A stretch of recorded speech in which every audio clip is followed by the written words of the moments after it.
Hi, I'm Stacey Gordon, and I am a workplace culture consultant based in Los Angeles.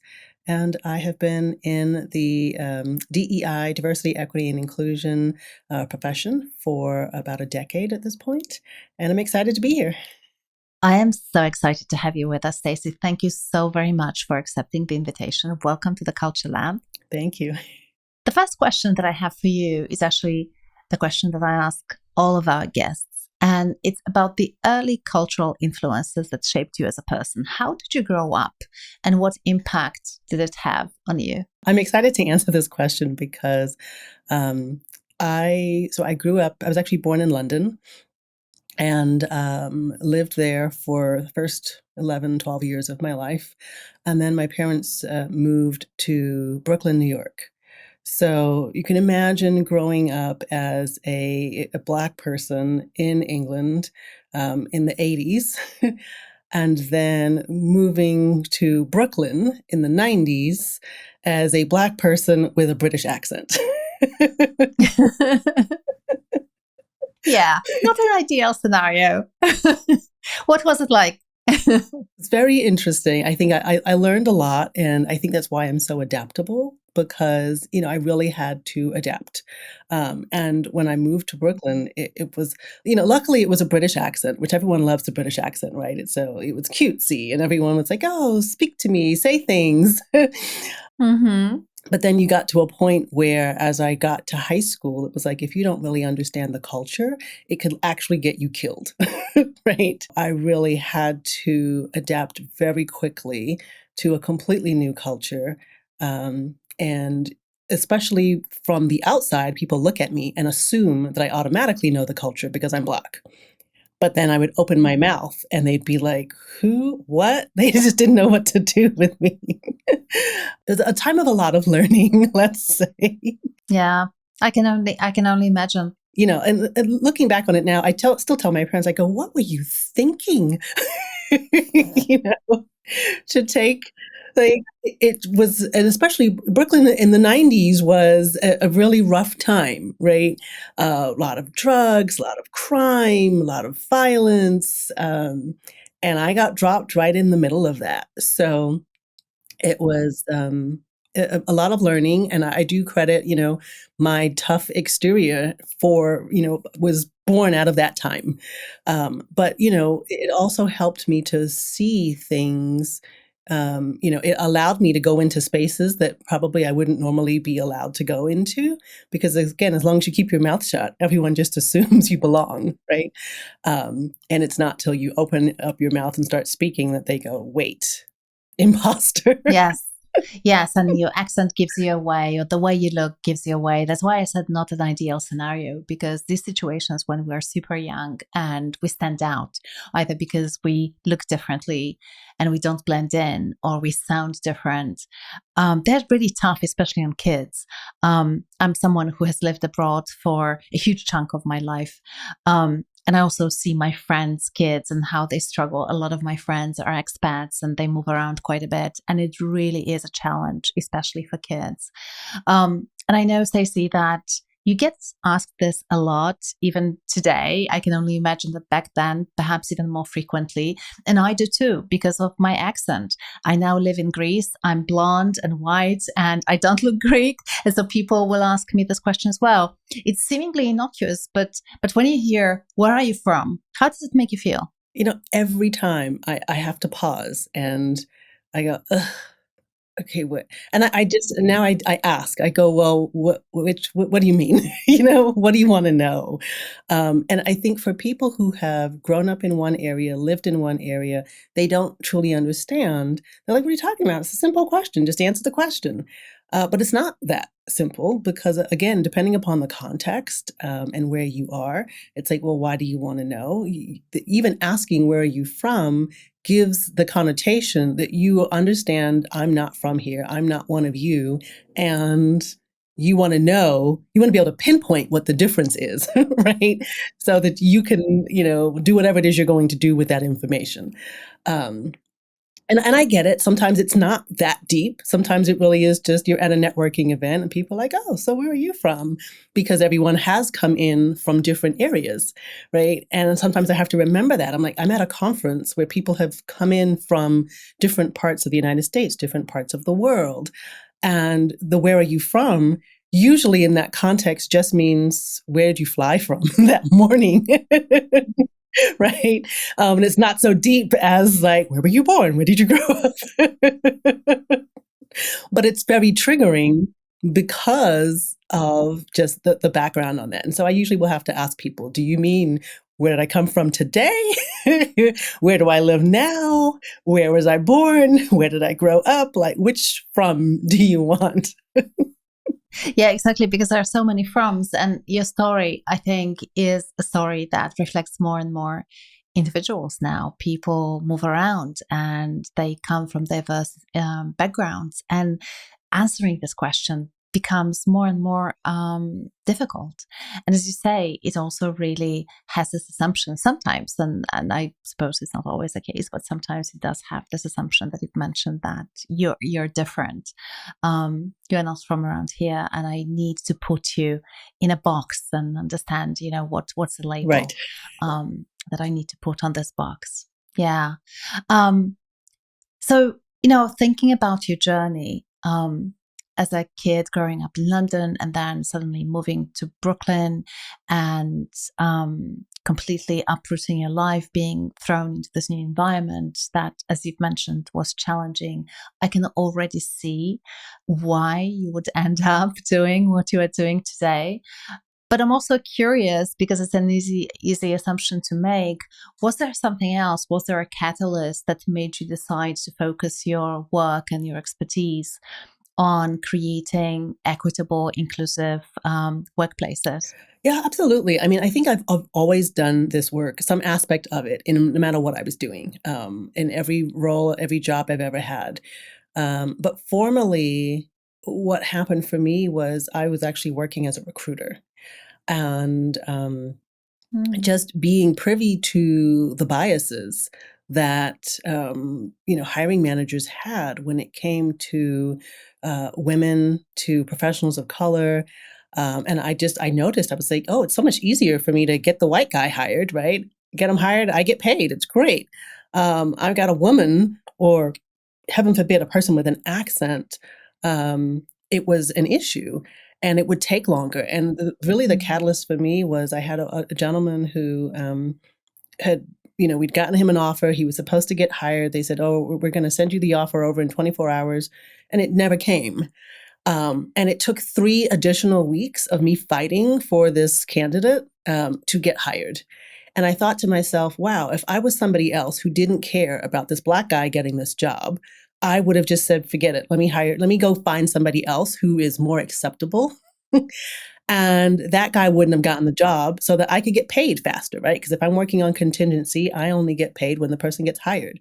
So the fact that I have to wait an additional 3 weeks and do all this extra work to get somebody hired after the CEO has said, oh no, we want to hire this person, we're sending you an offer letter, made me realize, I was like, wow, I can just imagine the number of people that this has happened to over time, Mhm. and this is problematic, right? So that's really what Yeah. drove me to say, no, we've got to do something about this. Mm. Wow. Yeah. I mean, it's incredible. And it kind of takes my thinking in the direction of thinking about inclusion, because once you realize how difficult it is for certain individuals with certain backgrounds to be included, starting from hiring to what their experience eventually is at work, there's no going back. There is no unseeing once you realize what's happening. And I think that for a lot of organizations, the first moment they realized, yes, the system is broken and we really need to change that, was the moment that led a lot of organizations to saying, right, we need to do something about this. And so we're going to start by creating more diversity in our workplace. And theoretically, it would be easier to get hired if you belong to an underrepresented community, for example. But first of all, practically, And I think your experience was testament to that. I don't think that the situation has changed dramatically since then. It's not always easier, but also it's really interesting what happens once the so-called, and I'm doing air quotes now, diverse candidates are getting hired into some organizations. This is a long-winded way of asking you, what is your, first of all, how do you define real inclusion in the workplace? What is it? Let's start with a good definition. Yeah, I think even before we start with the definition, I have to address the idea, right? There is this pervasive view that because we are focusing on diversity, equity, inclusion, and belonging in the workplace, that somehow that means that underrepresented minorities, it's easier for them to get a job. You just have to show up and go, hey, I'm Black, I'll get a job. And we know that that is absolute BS, right? I don't know how much cursing we allow on this show, so I'll mind my mouth. But full cursing is allowed. But it's like, there's just some things that make you want to throttle people, that they actually believe that somehow it is easier for a woman to get a job because there's a gender initiative going on. Like, you wouldn't need a gender initiative if it was easier for them to get a job. We have to create a whole entire program and basically force you to see the value in somebody. And I gotta say, as a Black person and as a woman, the fact that my literal job is to work to get other people to see my value is problematic AF, right? Like, this is something that it should just happen. So the fact that even this whole initiative exists should help people to understand that it absolutely is not easier for a person of color or for a woman to get a job, no matter what initiatives you've got going on in your organization. Because if it was, we wouldn't need them in the first place, right? This is such an important point to make, right? Because I think there is that assumption that it is going to be easier because there's so much focus on the metrics and the data-driven approaches that basically look at, what's the split, how many women, how many people of color, how many neurodiverse people we have. But we know that unfortunately it's not really translating itself into reality for a lot of people. And thank you for underscoring that. Yeah. To answer your question, though. Hence my question. And then there's the question, and when you go basically through the ringer to get a job and you get it, what happens then? What are the experiences of people? Because I think you have, due to your work, a front row seat to what's happening in organizations and what's the reality that people are being faced with very often after they get a job. And so I think, to answer your question about what is inclusion, we've got diversity, equity, inclusion. I think diversity is the mix of people, right? But inclusion is the act of valuing those individuals in your workplace. So that is what is, and I think we also have to remember that inclusion is, an action. It isn't something we talk about. So if you aren't actively including people in your workplace, right, then you're not being inclusive. It's not about something we just talk about. It is an actual action. It's an activity. And so when we get to, hiring for diversity, because I swear if I had a nickel for every time someone says, we want to increase the diversity of our talent pipeline, I wouldn't be talking to you right now. I'd be sipping a martini on the beach somewhere because I'd be a very rich woman. I hope it happens one day, Stacey. And maybe I can join you. Right. We can have a martini together. Absolutely. But it's like, if we're focusing on diversity only, then we've missed the point, because what we're doing is we are looking at, okay, we don't have enough of whatever, fill in the blank, right? And usually that isn't based in any kind of real goal. So we first have to actually even figure out, why are you hiring for diversity in the first place? I'm also using air quotes when I say for diversity. Like, why are you doing this? Because if you're just bringing people into the workplace, but you haven't created an inclusive workplace culture, then what happens is those folks leave. But then what is even more, pervasive is they leave, and then the team leaders say, the hiring managers say, well, see, I told you they couldn't cut it in this environment. And it's like, no, actually what it is they can do the work. They just don't want to work with you because your environment is toxic and you're treating them in a way they realize like I can be treated better elsewhere. So they leave. So then you get into this vicious cycle of, well, we hired the woman and she didn't stay. So I told you it wouldn't work out. So now we're not hiring a woman. And right, we continue in this vicious cycle. Yeah, and I'm really curious whether you have seen effective ways of breaking the cycle, because I've seen the cycle taking place and playing out in reality so many times.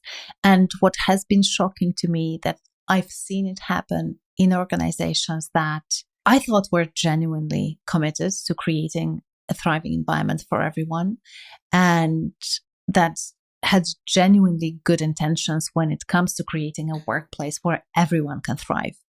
And then after making quite a number of hires of extremely talented individuals that happened to be part of underrepresented communities, after a few months, these individuals told me, this is the toxic workplace and I don't want to work here.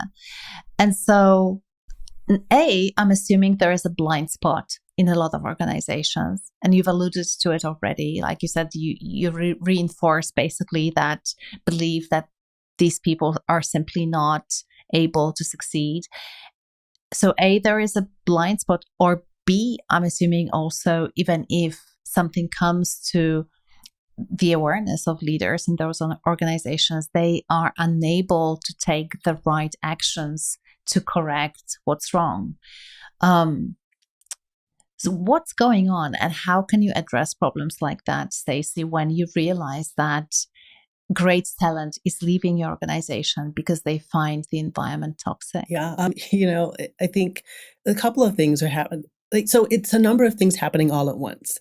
And so again, we look for a solution to problem A, and we might find that solution. The problem is we've got problem A, B, C, D, and E, and they're all converging together. And so you solve for one problem, not realizing that all of these things all have to be, fixed and addressed simultaneously. And so that's part of the problem, I think, is that culture is a mix of, as you said, we might have an organization that has a good reputation, but then you're surprised about, people leaving. Well, you have to look at where are they leaving from, right? Is it a team? Is it a hiring manager? Is it a department? Is it a function? What in there is causing these issues? So I used to work for a company many, many years ago, and I worked in the legal department. And our department was fine, right? It wasn't really toxic or anything. It was just okay. But then when you look at the different environments within that organization, we operated one way, but you'd go to the marketing department and they were on a different floor and they operated completely differently. The way the offices were set up, how people spoke to each other, everything was just night and day, very different. And then you'd go to the IT department. And again, very different, completely different department. I always said, oh, I never want to work here. It's so dark in here. Everyone's just sitting hunched over their computers. It was like completely different environment. No one talked to each other. So you can't look at an organization as a whole and say that organization has gotten it right. You have to look at the people, and you got to drill down, because in every organization, there are departments that are thriving and doing really well. And there are teams that are toxic and awful, and and that filters in, right? And so overall, especially when we do these employee engagement surveys, we do it company-wide, and then we take all that information and we aggregate it. But do we really look like department by department to see what that looks like, team by team? Because if you did that and you really drilled down, you would start to identify where the problems are. But we don't get that specific. Or sometimes we do, but then somehow the buck stops at that level. So it seems like basically this person is familiarized with the data. They know that the leader, for example, of a department, they know that they have some issues, but they are not being supported in taking action. And very often, especially in case of people who have created toxic cultures, it's obvious, I think, to me that they probably would have done something different if they knew better. So they need support and they need some guidance in how to resolve all these issues, and probably first really needs to look deep down inside and self-reflect.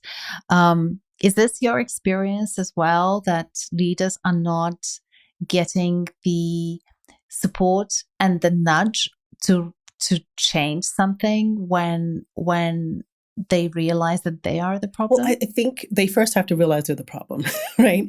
And so for most leaders who are the problem, they don't realize that.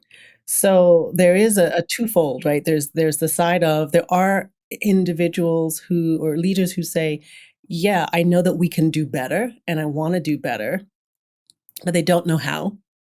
And especially in this environment that we're in right now, people are very divisive. It's difficult to have conversations and actually, um, you know, pose questions and have discussions without, sides being drawn and people having, issues about that, right? So just communicating right now is very difficult.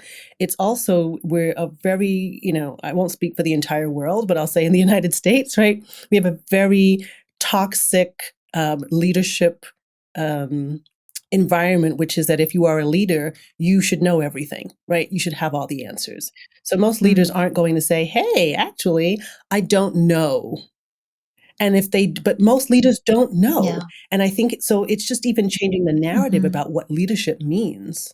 Because if we are really thinking about this, we shouldn't be expecting leaders to have the answer. We should be expecting leaders to help identify the answer, right? And that means, or it's even posing the right question and then letting their team find the answer, right? That's what leadership should be. But we have been very taught that leaders are supposed to have the answer, make the decision, and just go with it. When 9 times out of 10, these leaders have not been given any kind of management training. They don't have any kind of leadership development. They have no idea what they're doing. They were really good at their job as an individual contributor and got promoted. And so just because you're really good at sales doesn't make you a great sales manager. And when you haven't given people support, as you said, or training or development or any of that, and you've put them into a position where they are told that they're not supposed to say they don't know, we are basically we've created this recipe for disaster. Monster. But on top of that, we have people who have been in, I think, in roles where we can see they are not doing well, they are dysfunctional, and the company, the leaders themselves have not taken a stand and said, you know what, this is not acceptable. We need to fix this. They've said, oh, well, that's just John, that's just how he operates. But he's it's good enough. Yeah, exactly. I think one important piece is accountability, because obviously support and nudging people to make a change are important. But I feel like there is not enough accountability when it comes to, what are you going to do with the information that you have just received? Because typically what will happen is a department will receive their engagement survey or culture survey results, and some issues are evident, but I very rarely see a process in place where the leaders would be asked to come up with an action plan and reach out for help to actually address these issues. And this is particularly evident the higher you go in the hierarchy, which is a bit ironic because we often talk about, right, this disproportionate impact that senior leaders have on organizations and how big of a shadow they cast. And then at the same time, they are the people who, in my experience, and I might be wrong, and please, our listeners, if you have examples, that prove that this is completely wrong, I'm really open to it. But in my experience, it's often that these are the people who are at the top are the least willing to say, I don't know. I need some help here. I know that I have a problem because obviously my people are telling me, but I don't know how to resolve it. So I need your help. I need some ideas. I need some further guidance Well, around not that. just that they're not willing to say they don't know, but they're also willing to say, I do know, I have the solution, and you better all follow me. Right. And even when they're absolutely Mm-hmm. wrong. So if we think about, Yeah. right now we're going Yeah. through this withdrawal from, pandemic withdrawal, right? And we've got all these headlines saying 90% of CEOs say that all of their employees will be back to the office by the end of 2024 or beginning of 2025 or whatever numbers they keep throwing out now, right? And I'm Mm-hmm. just like, have we learned nothing? We really just, Mm-hmm. I'm like, I don't even have words sometimes. Every time I see this, I'm like, well, who? Your employees are literally telling you, we don't want this. You've allowed employees to leave, to relocate, to put their kids into different schools, to, live in an environment where they can have a better work-life balance. And then you turn around and go, yeah, we've changed our mind. Get your butt back to the office. It's like, I don't understand how I know. as I said, I can't even find the words because I'm like, I don't understand how any leader worth their salt can actually stand up there with a straight face and say these things. I know, it's crazy. I've read this research too, and apparently it's 75% of CEOs who say that by the end of 2025 they are hoping that their entire workforce is going to be back to the office. It's nuts. It really is. Well, not hoping, mandating. Many of them are mandating it. You've got CEOs that are threatening to fire individuals who don't come back. It's not just hoping. Mm. They're out here throwing down the gauntlet. True. Yeah, it's such a great example of how leaders are not listening, and there are some leaders that are, but how unwilling they are to really, use the skill of empathy that we would expect every human being to have, but certainly someone who is managing, very often leading organizations of hundreds of thousands of people, you'd expect that they would master that skill by the time they reach the position of a CEO, but obviously it's not the case. Well, having said that, is there hope, Stacey? And what are your thoughts on that? Because on one hand, this is the reality that we are faced with, and I know that we've been venting a little bit about what we're seeing in organizations. But on the other hand, I know that you wouldn't be doing the work that you are doing if you didn't believe that there is hope, and I also know that you are doing really impactful work that really brings about positive change. So if you were to share with our listeners, when you are faced with a typical situation which is perhaps not extreme, so not an extremely toxic environment, but you definitely see potential for improvement when it comes to diversity, when it comes to inclusion, when it comes to equity, when it comes to a sense of belonging in the workplace. What are the important things to keep in mind? And I think particularly I'd be super interested if you could share things that we rarely talk about when we have these conversations about creating workplaces that work for everyone. Yes. That is actually our mission at Rework Work, right? Is to make workplaces work for all. And I think that we have to be thinking about all. And I know that in this environment, again, because we're talking about DEI, again, there's this pervasive thought that we're only trying to make workplaces better for women or only for people of color. And it's like, and sometimes it's thought of to the detriment of others, right? And it's like, that's not the case. The goal is to make it work for all. When you go into an organization and you realize that there are pay equity issues, we don't say, we're only going to make it better for the women. Forget the men, right? It's like, no, a rising tide lifts all boats. And so I think it's really important to understand that DEI is about workplace culture. And so I think some of the things that we can be doing is, for us, we've always looked at DEI as a workplace culture issue. We've always looked at it as something that has to work for all. And so it looks at teams, how teams operate, and how are we ensuring, again, you can't go into an organization and say, we want to fix the entire organization, but you can look at teams and start to work in those spaces, because team by team, you can make change. And those teams need psychological safety. So for me, psychological safety is the underpinning of a lot of it's like the foundation. Because when you have psychological safety, what that's going to do is allow people to actually give feedback. It's going to allow people to speak up and tell you what is wrong. It means that leaders are listening to what is wrong. They're also listening to potential solutions.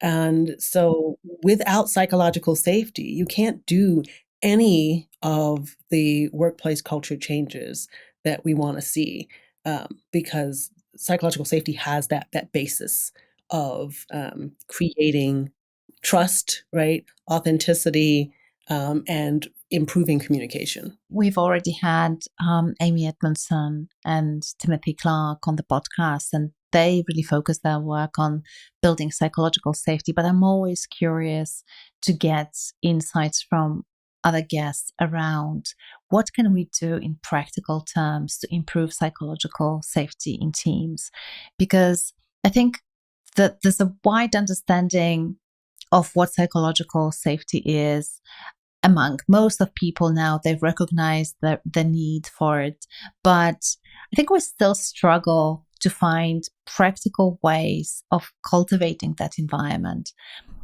So what would you point people to? What are the things to think about or practices to implement to increase psychological safety in our teams? Yeah, I mean, you need help, right? Like, so again, it's like talking about managers managing and don't have any professional development or support.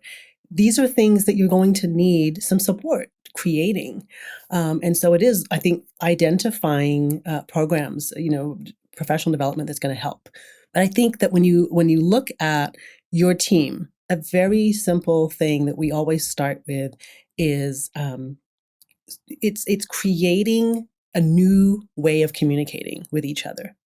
So it's first getting acceptance from everybody, agreement that you even want to do this together. Because starting there, now you're already at least on the same page, right? So to be able to start and say, hey, we want to be a better team. We actually think we could improve the way that we communicate, the way that we collaborate, the way that we work together.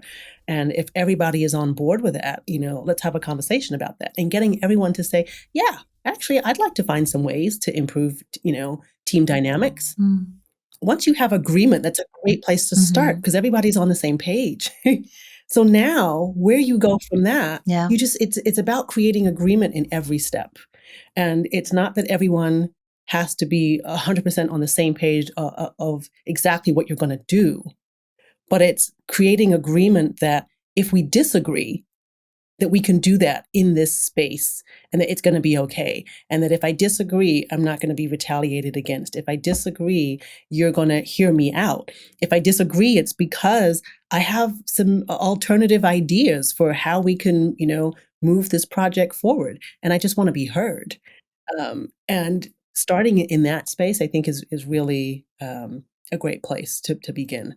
And we have a really kind of it sounds really cheesy, but we have a little exercise that we give to teams, and we just say, look, in order to kind of start fostering this, we have them do what we call their personal weather report.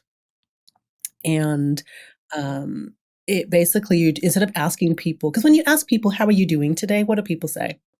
welcome. Right. Fine. Fine. Great. Right. Amazing. And does that tell you anything? Yeah. No, right? It's always what comes out of the mouth. Oh, fine, Oh, no. fine. Even if you woke up that morning and had a fight with your Mhm. spouse and you're in a really bad mood. Even if you got into a car accident that morning and you're late for work, right? You're just like, oh, fine, right? It means nothing. But we have found that with this personal weather report, when you ask people to say how they're feeling in the form of weather, right? It opens up a little Mhm. bit. You get a chance to finally to understand a little bit of how people Yeah. are feeling without them having to go into their emotions, right? And without having to be too vulnerable. And where I really, I mean, just seeing the impact of that, I actually did it for a group that I was facilitating a workshop for a couple of years ago. And I always remember this because it was just so astounding. They were doing an all-day workshop, and I was probably the third workshop speaker, facilitator. And I had them do a personal weather report.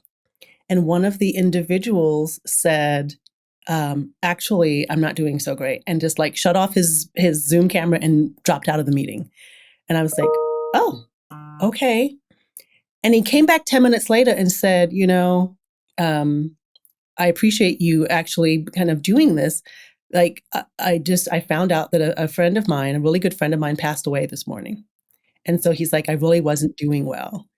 And just having somebody ask how I was doing and having to kind of put that into words made me realize that I wasn't doing so great. And it was like he had sat through a couple of other facilitations that morning, right? No one had had any conversations. It was just, we're going to get right into it. We're just going to do work. And so what I think is really important about that is, especially as a team leader, you need to understand how your team is functioning.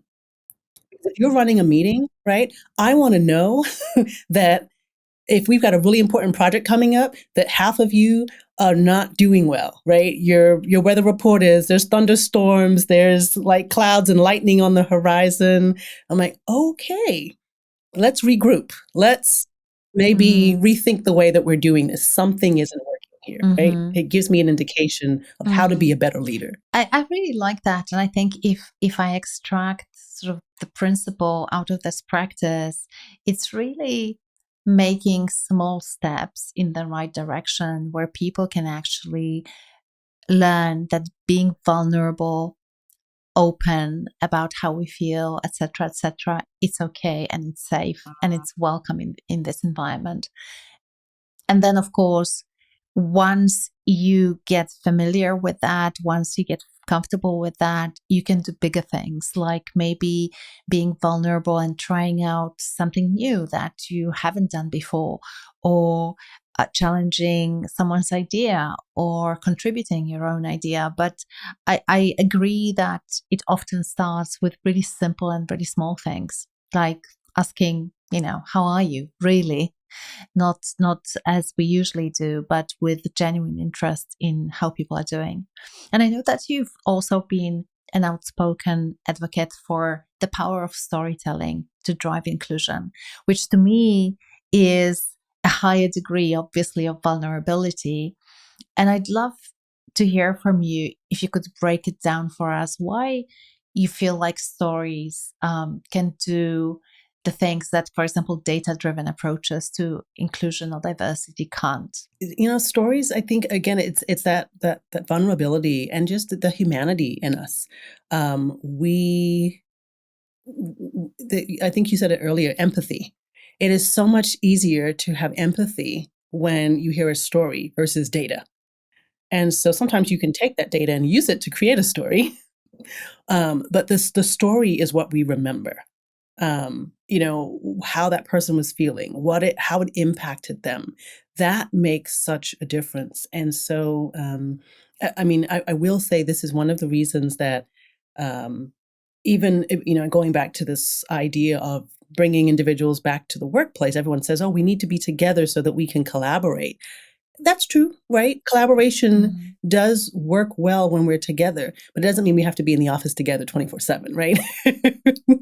And when you're able to come together and get an idea of just how things affect others, we really have to be empathetic. And I think as a leader, if you cannot find empathy, you really need to rethink your role. you're in the wrong, right? You're in the wrong role. And so I don't want to go off tangent, but I think the other thing that is really important about leadership in this is that if you aren't contributing positively to the workplace, if you were the cause of attrition, if you were the cause of toxic workplaces, right, and toxic teams, if you were the reason that people wake up in a cold sweat on Monday morning and don't want to come into the office, I mean, I feel like you were literally stealing from your organization, right? Because you're being paid to do a job, and not only are you not doing it, but you are actually being detrimental to the organization. And so, from an accountability standpoint, it is so important to for leaders to really be looking at that. But from the storytelling standpoint, I think it makes the data more digestible, right? It helps us to, kind of understand what it is that people are trying to convey, and without it we do have a more of an uphill battle, and it's difficult for some people, right, to create that story. Um in our article that we co-wrote, Selena Rezvani and I co-wrote an article called, I forget the exact title now, but it was about storytelling in a Harvard Business Review. And it's that space of we do have to be a little bit vulnerable. It's not about breaking things down and telling people our deepest, darkest secrets, right? It's not about creating best friends in the workplace. I don't even really have to like you all that much, right? But I do have to want to be able to collaborate and work with you in this space. Mm. And being able Yeah. to distinguish between that is important. I heard this phrase, I think it's attributed to Rumi, and I use it a lot on this show because it seems relevant in so many conversations and relevant to what you have just said, which is understanding is just a different word for love. And I think it's so true that once you understand where someone's coming from or what their story is, it's impossible. I think, well, as you say, maybe you will not end up liking them, but you will certainly love them. I think in the sense of, in the sense of love, in Greek, there are 8 different words for love. I know that in English, it's quite limiting, and sometimes love feels really weird in the context of business, but I'm talking about the love that allows you to respect someone and acknowledge their strengths and be interested in what their needs are and what they need to thrive, because they're on your team and you are working towards a goal together. And so you are invested in this person. For me, it's love.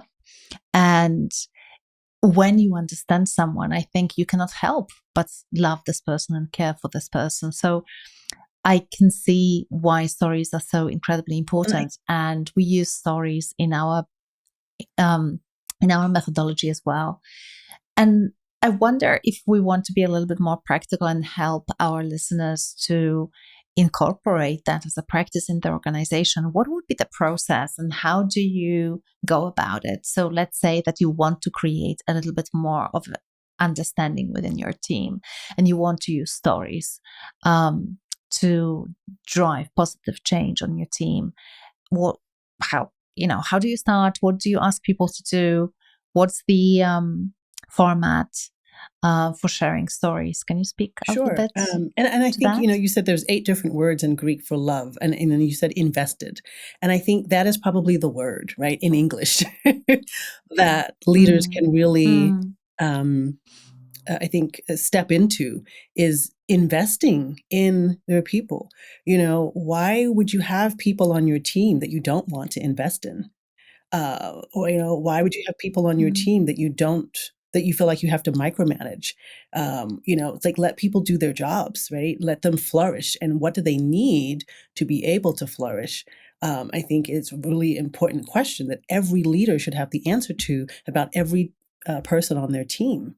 And if they don't have that answer, that's a great place to start, right? Is really getting into uh, conversation. And so I think, when you talk about storytelling, the one-on-one meetings that managers are having or should be having, because we also know many of them are not having them, but should be having with their direct reports is that place for storytelling, because that's how you start to learn, right, about this individual. You want them to tell you their story so you can understand who they are and where they're trying to get to within the organization. How can you invest and pour into them to help them to get there? Um, and so it really is about asking questions, being authentic in wanting to know the answer, and then utilizing those answers to actually create positive change and positivity, positive communications, positive relationships, positive team dynamics within that team. Yeah, those Yeah. one-on-ones. So underutilized. And yeah, I wonder how many managers feel like they have the time on their calendars to have these Oh my one-on-ones gosh. as often as they'd like But to, right? so that's a perfect example. You said, do they have the time? How do you not have the time? It's literally part of your job. Yeah, It is part of your job. yeah, If you find yourself yeah. as a manager saying, I don't have the time to meet with my direct reports, you're doing Mm, your job wrong because that is part of your job. mm. And it's also, yeah, 100%. I always say, look at your calendar and you'll see your values, right? Because we often say, we value our people. Sure, let's have a look at your calendar now and see the next week, and let's see how much time you're actually investing in developing your people, in understanding your people, in making sure that you know what they need to thrive, why they have certain preferences, what's the impact for them, and so on and so forth. And suddenly you realize, oh, actually, yeah, not a lot of that happening on my calendar. I want us to shift gears a little bit, because I know that at the core of your work, there's something that a lot of us need to be thinking more about, which is unconscious bias. You have one of the most popular LinkedIn learning courses on this topic, and you've also written a wonderful book, Unbiased, which is about addressing unconscious bias at work. So let me start by asking you, what is unconscious bias? It really, down to its core, is just a way for us to categorize other people without thinking. So it's a shortcut, right? It is, we go from A to Z and we skip all the the other letters in the middle, right? We just want to be able to quickly make a snap decision. So, people, they see me and there's decisions that they're going to make about me immediately, right? You see me and you think female, mother, daughter.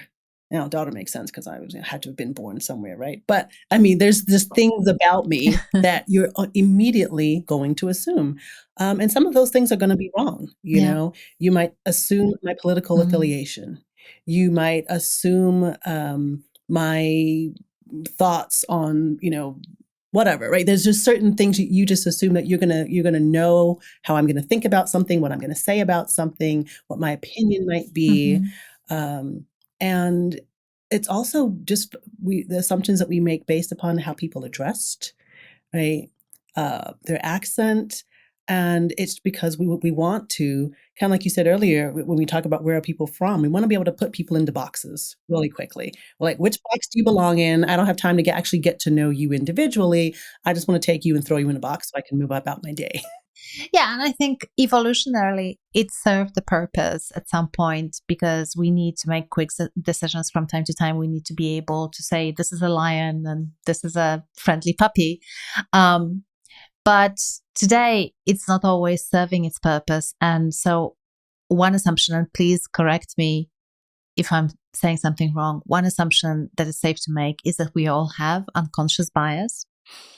And second assumption that I'm making here is we should probably all be challenging our unconscious assumptions. But because they are unconscious, How do we do it? I love that question. Yes, we definitely do all have bias, right? We all have unconscious bias. It's like you said, it's ingrained. But it can be addressed in the same way. So I like to use the example of breathing. So our breathing is subconscious, right? It just happens. We don't walk around saying, breathe in, breathe out, breathe in, breathe out, right? We're not paying attention to the fact that we're breathing. It's just happening. However, you can hold your breath. If I asked you to, you could then focus and go, oh, yeah, I can hold my breath.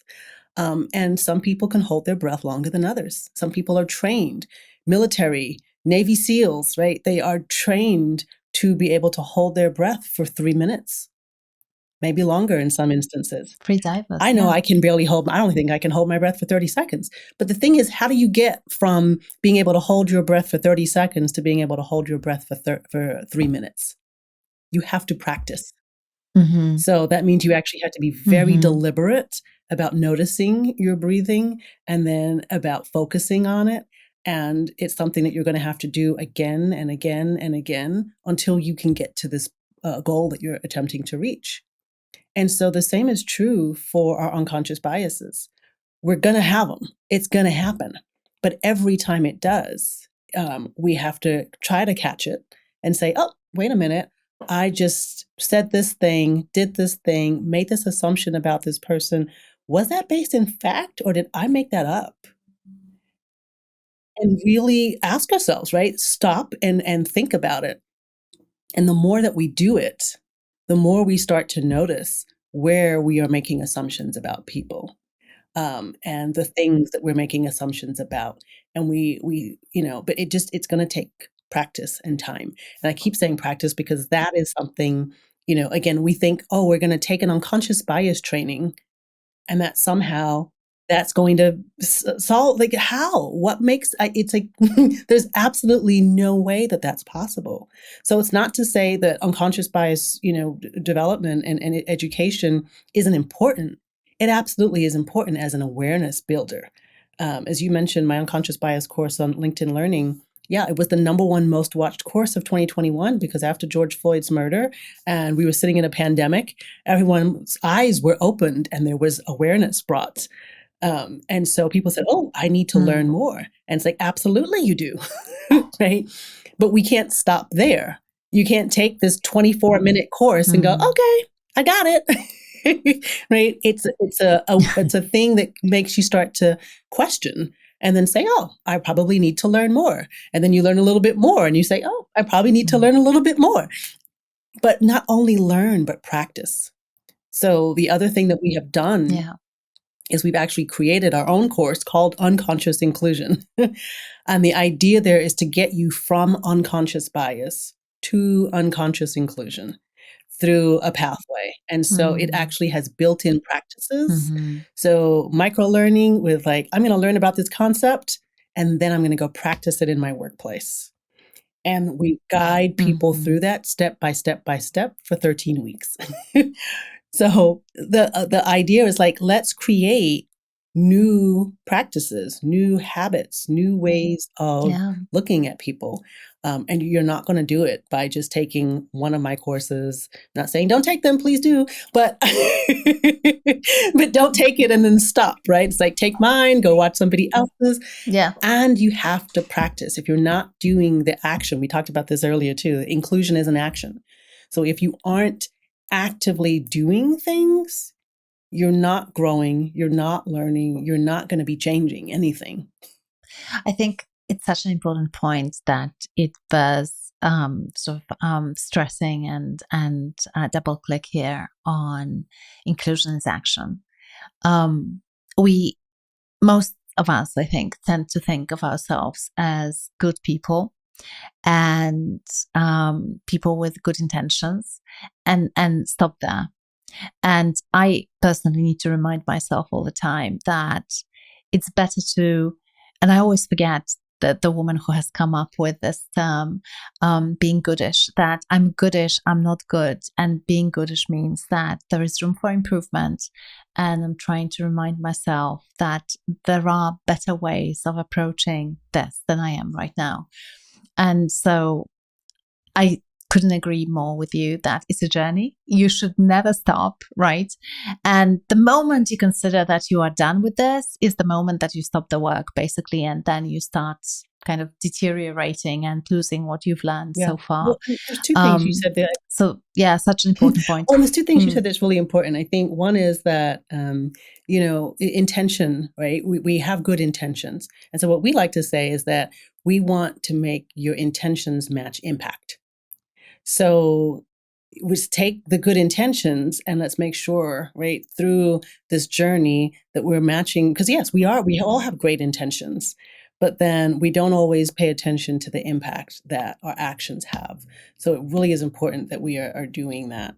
And I think too, like when we look at the actions that we're taking, it's very important that we do pay attention there too, because it's very easy for us to look at others and say, oh my goodness, look at what this person did. Could you believe they said that? Could you believe they did that? And we like to look outward, but we don't always look inward and really ask ourselves, well, wait, what was my contribution to this? What did I do here? How could I have maybe, changed this situation, made it more positive? How did I contribute? Yeah, which goes back to our conversation about accountability again, right? And really assuming that we always play a role in what is happening, and the most probably effective way to solve problems in the workplace is to first look at our own contributions, as you say, because we have the most control over what we do.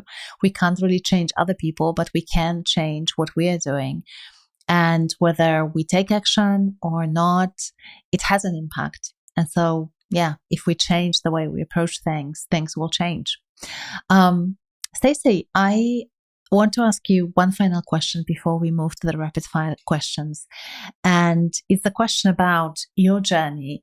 You shared turbulent childhood with some challenges. And I use this word, it was not ideal, knowing that it can be hard on kids. But also at the same time, what I do know is that these challenges that we face in life, they can be incredibly enriching.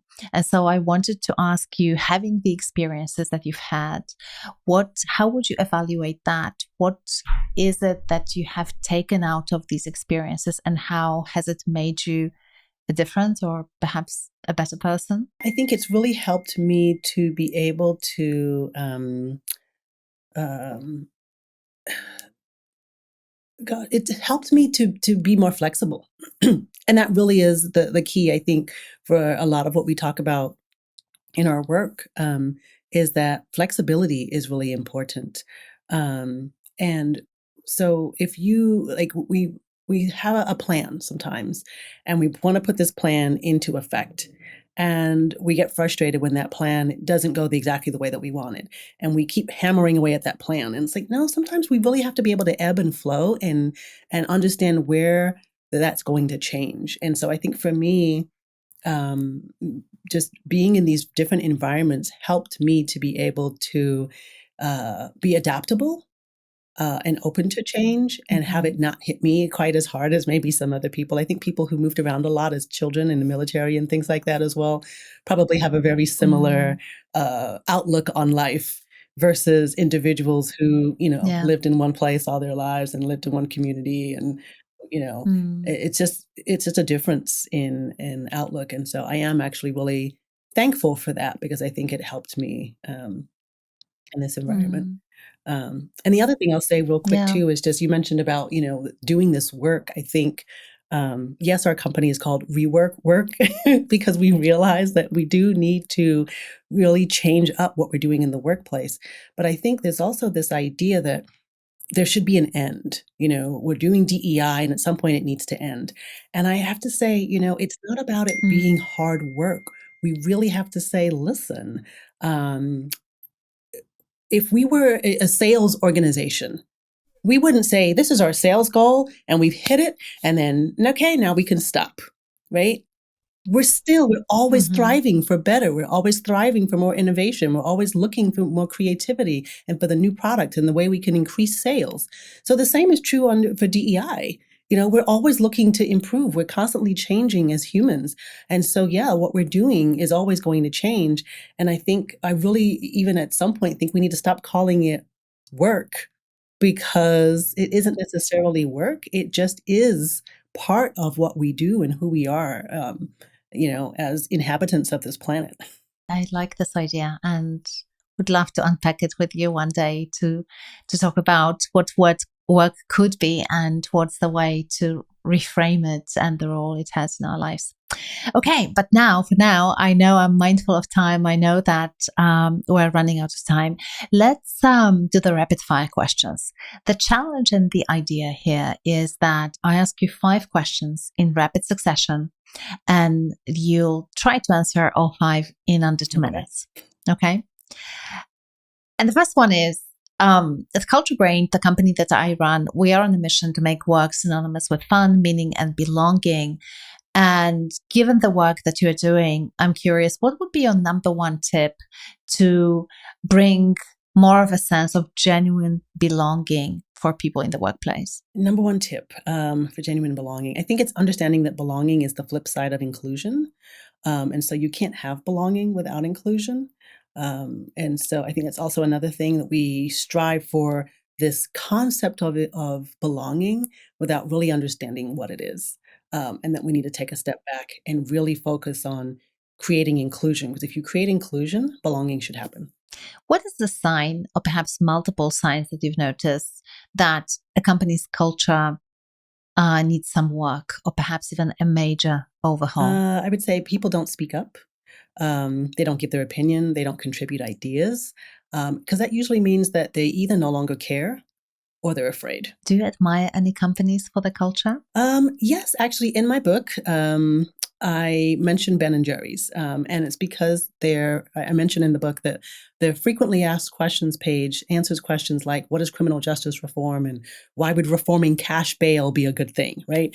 And I think people want to say, well, do all CEOs really need to post about the things they care about as part of their company mission? And the answer is no, they don't. But it would be really good to know what CEOs care about. And I think we're in a time where we really have to take a stand and we have to draw clear lines. And most CEOs are too busy being wishy-washy, right? They're kind of following wherever the wind is blowing versus saying, no, this is who we are. This is what we stand for. This is the line. This is the side we're on over here. And not that it's about drawing sides, but it's about accountability and what we will and won't accept within our organization. And when you get very clear about what you will and won't accept, it makes it really easy for people to know who you are. Are there any books that you believe our listeners should read? And it doesn't have to be a business book, by the way. So anything really that you believe is going to help people think about cultivating a thriving culture in a different way. Well, obviously, I've got to plug my book, but I think outside of mine, Yes, let's do it. I've always been a fan of Marcus Buckingham, and mainly because I think one of my favorite, and it is a business book, but my favorite is Stand Out, and it's an old book. I get it. But it really helps people to understand who they are and who they aren't. And sometimes knowing who you aren't is half the battle. And when you're trying to create culture, it is about cultivating individuals. You've got to get all the way down to the individuals. And when the individuals are unclear about who they are, it makes it really difficult for them to know if this is an organization they want to be in. And then when the organization is unclear for, that makes it hard too. So now you've got 2 confused people trying to work together. So true. So to wrap this all up, or maybe not to wrap this all up, but make sure that I give you an opportunity to answer an important question for you.